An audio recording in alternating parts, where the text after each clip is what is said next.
Сегодня мы провели урок мужества, посвященный Дню ветеранов боевых действий. Сегодня этот день широко отмечается не только в нашей республике, по всей стране.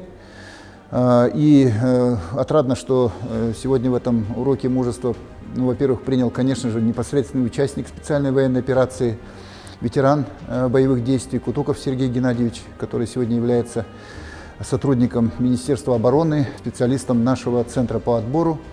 Я всегда рад, когда меня приглашают на встречу с детьми. Я на самом деле педагог, в первую очередь, да, для меня большей гордостью, наверное, считается, да, чем я больше горжусь, тем, что я все-таки учитель истории. И ситуация сложилась тем, что я вот пошел как бы защищать Родину. То есть тогда, когда Родине это больше всего было нужно. Особо хотел отметить вопросы, которые задавали дети.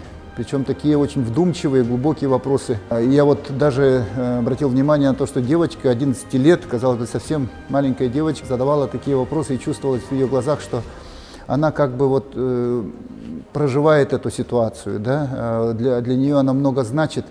И потом, когда мы поинтересовались, и вот тут она сказала, что мое главное желание – это то, что мой папа вернулся живым домой. И я жду очень, когда он вернется. У меня есть одна мечта, чтобы он поскорее вернулся сюда, обратно. И хочу передать ему привет.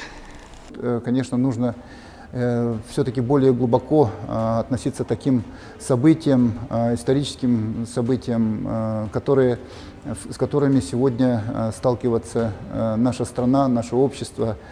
Нашим воинам желаем того, чтобы они сражались самоотверженно, вместе с тем, чтобы их хранил Бог. Потому что нам всем нужна эта победа, от нее зависит будущее нашей страны. Сам урок мужества объединил около 80 представителей молодежи, школьников, старшего поколения. После самого урока мы провели экскурсии по экспозиции нашего отряда «Баатур» и по выставке трофейной техники НАТО, которая нам представлена на экспонирование, длительное экспонирование Восточным военным округом.